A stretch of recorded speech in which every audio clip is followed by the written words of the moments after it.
बिस्मिल्लाहिर्रहमानिर्रहीम। अस्सलाम वालेकुम ख़वातीन व हज़रात। मैं आज आपसे अपनी जो मुलाज़मत की ज़िंदगी का एक ऐसा वाक़या डिस्कस करना चाह रहा हूँ और मैं आपको बताना चाह रहा हूँ कि ये जो महकमे हैं ये किस तरह घेरते हैं और ख़ास तौर पे ये जो एंटी करप्शन का महकमा है इसके मुलाज़मीन और इनके टाउट्स किस तरह सरकारी मुलाजमीन को ख़राब करते हैं। ये मैं SHO कोट सब्जल था जी, शायद ये वाक़या है 2003 का, और वहाँ पे फैसलाबाद से पुलिस आई, एक ASI था न्याजी, वो आया और उसने कहा कि मुझे बताया कि जी मैंने एक मुकदमा है और उसमें एक मुलजिम गिरफ़्तार करना है। अब मेरे पास वहाँ फ़ारूक गुज्जर साहब बैठे हुए थे जो उस इलाके के थे। उन्होंने मुझे बताया जी ये बंदा तो बड़ा शरीफ आदमी है, तो इस पे ये जो ज़िना अगवा का मुकदमा दर्ज किया गया है ये बिल्कुल गलत लग रहा है मुझे। और मैंने पुलिस वालों को इसी बात पे कहा, मैंने कहा जी वो तो शरीफ आदमी है और आप उसे पकड़ने आ गए हो, और साथ में एक और भी था कोई बंदा टाउट या मुदाई जो भी था पुलिस वाले के। तो मैंने रिफ्यूज़ किया उन्हें कि नहीं जी मैं ये ऐसी हरकत नहीं करने दूँगा अपने इलाके में। आप पहले इसकी तस्दीक कराएं कि वाकई ये मुकदमा सही है और लड़की अगवा हुई है, क्योंकि मुझे गारंटी दी थी फ़ारूक गुज्जर ने, और वो इंतहाई बासर लोग हैं वहाँ के। उन्होंने कहा सर ये ऐसा वाक़या नहीं है, ये पर्चा गलत हो सकता है। और मैंने उन्हें भगा दिया और मैंने कहा जी नहीं, मैं इस टाइप की कोई रेड वेड मेरे इलाके में मैं नहीं करने दूँगा जब तक हाई ऑफिसर्स जो हैं मेरे, आपके जो SSP हैं वो मेरे SSP से बात करें, उसके बाद मैं आप लोगों की हेल्प कर सकता हूँ। तो मेरे इस जवाब से वो ज़ाहिर है जो वो साहब थे उनके साथ आए हुए वो उन्होंने इज़हार नाराज़गी फरमाया, लेकिन मैंने परवाह नहीं की और अगले दिन मैं हाई कोर्ट चला गया। मेरी एक हाई कोर्ट में थी पेशी जी। कुछ अर्से बाद मुझे मालूम हुआ कि जी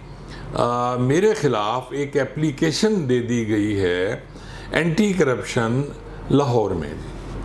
अब मैं बड़ा परेशान, वो जब दरख्वास्त मेरे सामने आई कि जी एंटी करप्शन पे, उसमें जो एलिगेशन थी वो यही थी कि जी मैंने उनको गिरफ़्तार नहीं करने दिया मुलजिम को, और मैंने उनसे वादा किया कि जी मैं मुलजिम गिरफ़्तार कराऊँगा, और मुझे उन्होंने टोटल मैंने उनसे 15,000 रुपये रिश्वत मांगी, जिसमें से उन्होंने मुझे 10,000 रुपये वहाँ अदा कर दिए, और बाकी पैसे मैंने लाहौर आके यहाँ खान बाबा का होटल है वहाँ मैंने वो 5,000 या 7,000 जो भी थे गवाहों के सामने वसूल किए, और ज़ाहिर है रिश्वतस्तानी का हो गया। अब मैं बड़ा हंसा इसको पढ़ के कि जी मैं कोट सब्जल से रवाना होता। ये कोट सब्जल जो है ये रहीम यार खां ज़िले का आखिरी थाना है और पंजाब का भी आखिरी थाना है, और वहाँ से आप देख लें कि 500 किलोमीटर सफ़र करके मैं यहाँ आया जी सिर्फ 5,000 रुपये रिश्वत लेने। अक्ल को भी ये बात नहीं लगती। तो इस पे इंक्वायरी हुई और इंक्वायरी में मैंने अपना बयान रिकॉर्ड कराया यहाँ आके, और मैंने बताया कि जी ऐसा कुछ नहीं है और ये सारा गलत है। खैर इंक्वायरी अफसर ने मेरी फेवर में लिख दिया और उन्होंने लिखा कि जी ये बात बनती नहीं है कि इतने अरसे से वहाँ से ये बंदा आया और 5-6 माह बाद दरख्वास्त हुई। लेकिन आप हैरान होंगे इस बात पे कि कुछ अरसे बाद जब मैं DSP प्रमोट हो गया, ये 2009 की बात है, तो मुझे पता चला कि जी वो तो पर्चा दे दिया गया एंटी करप्शन में। अब ये माफिया जिसकी मैं बात कर रहा हूँ ये यहाँ लाहौर में बहुत एक्टिव है, ये पूरे पंजाब में एक्टिव होगा कि इनके जो कुछ ऐसे लोग हैं जो झूठे पर्चे कराते हैं और वो मेरे ख्याल 20 मुकदमात में मुद्दई होते हैं। भावलपुर में तो ऐसे लोगों को बाकायदा बैन कर दिया गया था और एक लिस्ट निकलवाई गई थी कि कितने मुकदमात में वो बंदा पुलिस सरकारी मुलाजमीन के ख़िलाफ़ मुद्दई है जी। मैं DSP था जी, मैं आया और यहाँ वहाँ फिर पे आया, मैंने कहा जी ये मैं तो ऑलरेडी इंक्वायरी में मुझे एग्जैजरेट कर दिया गया था और ये बनता ही नहीं है। तो उन्होंने कहा जी ठीक है, हम आपको ये गलती हो गई है तो हम आपको इसमें बेगुनाह लिख देते हैं। अब फिर दोबारा उसकी एक ज़िमनी मैंने लिखवाई, जो इंक्वायरी वहाँ अफसर था तफ्तीशी, और मैंने कोई बेल वेल नहीं कराई, क्योंकि मेरा तो उसमें कसूर बनता ही नहीं था कि ये, अब आप खुद सोच लें कि जी रहीम यार खां से मैं आता 5,000 रुपये लेने के लिए, और मुझे बेगुनाह डिक्लेयर कर दिया गया। वक्त गुजरता गया जी कि 2012-13 में जब मैं DSP यजमान था, तो एक दिन मुझे मैसेज आया यहाँ लाहौर से कि जी आप जो हैं इश्तिहारी हो गए हैं, वही मुकदमा जो था एंटी करप्शन का, उसमें आप इश्तिहारी हो गए हैं, तो आप आके पेश हों। और मैंने, और चालान मेरे ख़िलाफ़ अदालत में पेश हो गया था जी, मुझे PO डिक्लेयर करके, जो मैं हालांकि सरकारी जॉब करता हूँ, मैं वहाँ मौजूद हूँ, मैं कहीं इधर उधर नहीं हुआ, तो मुझे PO यानी मुजरिम इश्तिहारी डिक्लेयर कर दिया गया और चालान अदालत में पेश कर दिया गया। अब मुझे कोर्ट ने तलब किया था जी कि जी मैं आके पेश हूँ, और ये थ्रू आया था जी IG के। मैंने फिर भी नहीं उसकी परवाह की, और मैंने, वो जिसने मुझे कॉल किया था, मैंने कहा जी मैं तो उसमें बेगुनाह हो गया था, और ये कैसे पॉसिबल है कि एक बंदा जो बेगुनाह हो गया उसको इश्तिहारी बना दिया गया। अब इन्होंने प्रेशर बिल्ड किया, और IG साहब की तरफ से एक लेटर, और मुझे हुक्म आया कि मैं हर सूरत में जाके अदालत में पेश हूँ। अब मैं मुजरिम इश्तिहारी था, और अदालत में अगर मैं सरेंडर भी करता हूँ तो अदालत ने मुझे, ज़ाहिर है गिरफ़्तार मैंने हो जाना था, क्योंकि ये इसमें जो वारंट होते हैं ये नाकाबिले ज़मानत होते हैं जी, जब बंदा PO डिक्लेयर हो जाता है, और जब तक वो बेल बिफोर नहीं कराता, बेल बिफोर अरेस्ट नहीं कराता। मैं लाहौर आ गया, यहाँ से मैंने एक वकील साहब जो थे वो हायर किए, और मैंने अपनी ज़मानत कबल अज़ गिरफ़्तारी अदालत से करा ली। अब पेशियाँ निकलती रहीं, मैं वहाँ से आके पेश होता था, और इसमें मज़े की बात यह है कि मेरे साथ एक और वो न्याजी है, उस पर भी पर्चा, मेरा को अक्यूज़ था जी। अब को अक्यूज़ जो था उसकी बेल बिफोर अरेस्ट कंफर्म हो चुकी थी एक और जज साहब ने, और यहाँ जो एक जज साहब थे वो एक गुज्जर साहब थे, जो उस वक्त थे एंटी करप्शन कोर्ट लाहौर के जी। मैंने बेल कराई, बेल के बाद मैं पेश होता रहा, तो एक दिन मैं शामिल तफ्तीश भी हो गया, और मैंने बताया कि जी ये तो मेरा कसूर ही नहीं है, लेकिन आप हैरान होंगे कि ये किस तरह घेरते हैं। एक इंस्पेक्टर साहब थे, अखलाक साहब, वो वहाँ मौजूद थे, और मुदई भी बाकायदगी से आता था, और उसे भी पता था कि जी मैंने पैसे नहीं लिए, लेकिन वो परसू कर रहे थे, और उनकी कोशिश थी कि हर सूरत में मेरी बेल रिजेक्ट कर दी जाए। और फिर वही हुआ कि जी मेरी बेल जज साहब ने रिजेक्ट कर दी। कानून ये कहता है कि अगर आपके को अक्यूज की बेल रिजेक्ट नहीं होती, एक्सेप्ट होती है, तो फिर आपकी बेल भी एक्सेप्ट होगी, बेल बिफोर अरेस्ट जो है। और मुझ पे तो इल्ज़ाम ही नहीं था, मैं 2 दफ़ा उस पर बेगुनाह भी हो चुका था, और वो भी ज़िमनी में लिखा हुआ है, लेकिन उसके साथ ही जुडिशल एक्शन एंटी करप्शन वालों ने कर दिया। ये जुडिशल एक्शन ये होता है कि जी जब फाइनल कंक्लूजन ये देते हैं एंटी करप्शन वाले, तो उसमें ये होता है कि जी इसका हम चालान भिजवा रहे हैं। चले जी, मैं आया था वहाँ, और एक मियाँ आबिद सलीम है, बड़ा अच्छा दोस्त है, मेरा भाई है, वो भी मेरे साथ था। तो मैं बाहर निकला, उन्होंने मुझे कहा जी कि सर चलें आप तो अरेस्ट हैं। और मैंने अखलाक साहब को कहा कि यार मुझे टाइम दें, मैं बेल हाई कोर्ट से करा लेता हूँ। लेकिन वो प्लान था पूरा, जो बाद में मैं आपको बताऊंगा कि क्या प्लान किया गया, सिर्फ पैसे लेने के लिए ये लोग क्या करते हैं, और किस तरह मुलाजमीन को घेरा डालते हैं। और ये बाकायदा लाहौर में तो एक माफिया है जो ये सारा काम करता है, और उसमें वकला भी शामिल हैं, उसमें एंटी करप्शन वाले भी शामिल हैं, उसमें जज भी शामिल होता है, ये सारे लोग इसमें शामिल होते हैं घेरने में। मैंने जी, मुझे अरेस्ट कर लिया गया, और फिर मुझे ले गया जी एंटी करप्शन ऑफिस। मैंने बड़े भाई जो मेरे थे हैं हफीज़ुल्लाह खान साहब, उस वक्त सेशन जज थे साहिवाल, मैंने उन्हें कॉल किया। मैंने छोटे भाई हबीब को भी कॉल किया कि जी इस तरह हो गया। मैंने अपने DPO को, उस वक्त ताजिक था, सोहेल हबीब ताजिक DPO था, मैंने उसे भी बताया कि जी मैं तो आपसे छुट्टी लेके आया था इसमें पेश होने, और मेरे साथ ये हो गया जी। खैर वहाँ जाके हम बैठे तो वहाँ जो डायरेक्टर एंटी करप्शन थे उनसे मैं मिला जाके, क्योंकि भाई फीस ने उनको कहा, अप्रोच किया और मैंने सारी कहानी सुनाई तो वो बड़े हैरान हुए। उन्होंने कहा यार ये कैसे मुमकिन है कि आप 2 दफ़ा इंक्वायरीज़ में बेगुनाह हो गए हैं और अब आपको फिर इन्होंने जुडिशल एक्शन कर दिया, तो ये कैसे पॉसिबल है। खैर क्योंकि मैं गिरफ़्तार हो चुका था और अब वो मुझे छोड़ नहीं सकते थे, तो उन्होंने एक काम किया। अखलाक जो एक इंस्पेक्टर था वो बड़ा फजूल सा आदमी था और उसका बिहेवियर भी अच्छा नहीं था, लेकिन एक मेहरबानी की, डायरेक्टर जो एंटी करप्शन थे उन्होंने वो तफ्तीश चेंज कर दी और रैस खान साहब हैं जी इंस्पेक्टर, अब भी यहाँ लाहौर में तैनात हैं और उनका बड़ा एहसान है मुझ पर। और मैं यही इसीलिए मैं व्लॉग बना रहा हूँ कि जी जब कोई आदमी आपके साथ अच्छा सलूक करता है तो आपको हमेशा याद रखना चाहिए। तो वो तफ्तीश आ गई जी, रैस अहमद खान इंस्पेक्टर, ये CIA में लाहौर वाले इनको बहुत अच्छी तरह जानते हैं। तो उन्होंने कहा जी भाईजान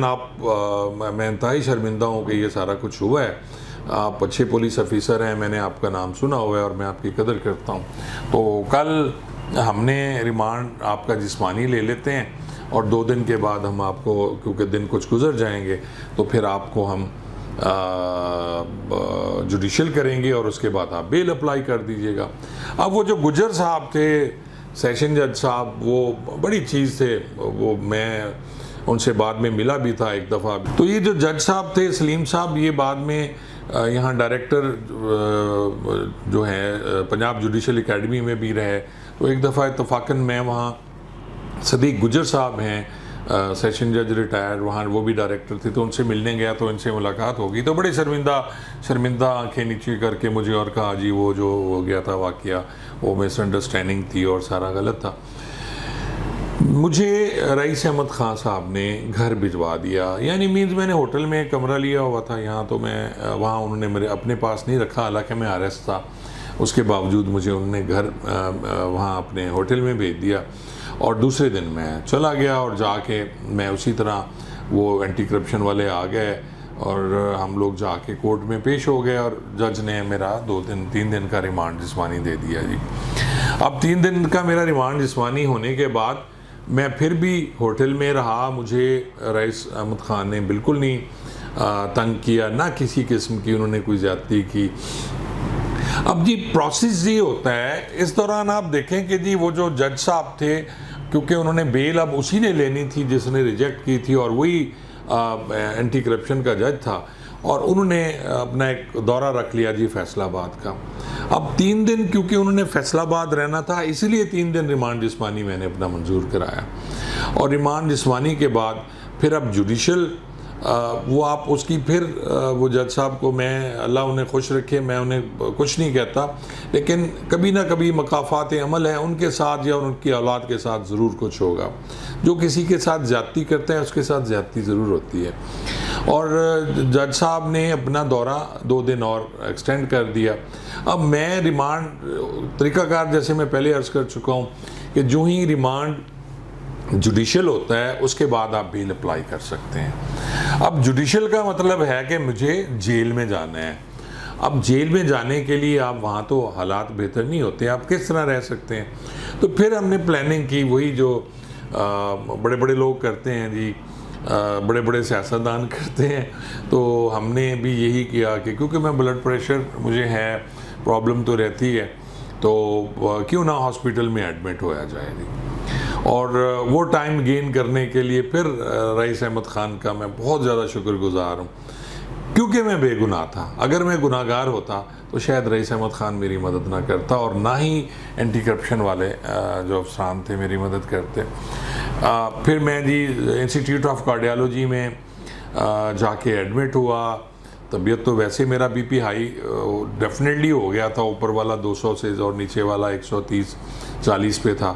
तो मुझे फौरी तौर पे उन्होंने वहाँ एडमिट कर लिया। और मेरी इवन मुझे डॉक्टर्स ने कहा जी आप अपना एंजियोग्राफी भी करा लें कि हो सकता है आपको कोई प्रॉब्लम हो, क्योंकि मेरी तबीयत वाकई खासी ख़राब थी। और 3-4 दिन में हॉस्पिटल में एडमिट रहा। फिर मेरी जो बेल है वो अप्लाई हुई और फिर जो असल बात है उसमें ये कि हबीब जो मेरा छोटा भाई है, हमने बाकायदा पे किया मुद्दई को, मुझे याद है 3 लाख रुपया उस वक्त दिया 2012 में हबीब ने अपनी जान मेरी जान छुड़ाने के लिए। हालांकि मैं उसे रोकता रहा कि नहीं मैं करूँगा फेस, लेकिन भाई भाई होता है। उसने फौरी तौर पे वो 3 लाख रुपया एक एडवोकेट हैं उनके हवाले किए, और वो जो बंदा था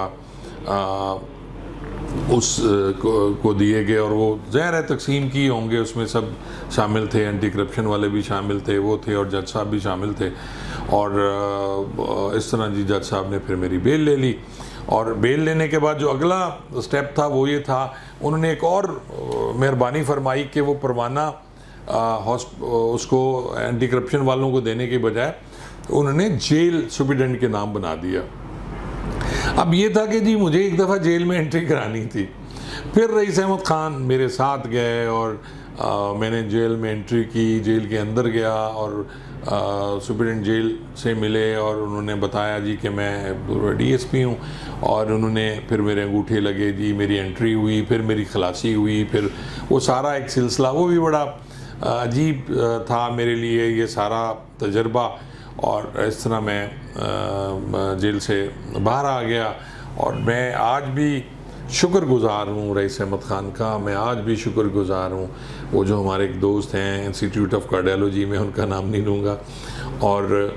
इस तरह यानी आपको बताने का मतलब ये है कि जी बेगुनाह बंदा जब फंसता है तो उसकी फीलिंग्स क्या होती हैं। और ये फीलिंग मैं पहले एक यजमान में भी देख चुका था। पिछले दिनों मैं एक तकरीर सुन रहा था जी तारड़ साहब की, जो अभी वज़ीर कानून हैं, और वो खड़े होके सेनेट में, क्योंकि वो सेनेटर हैं,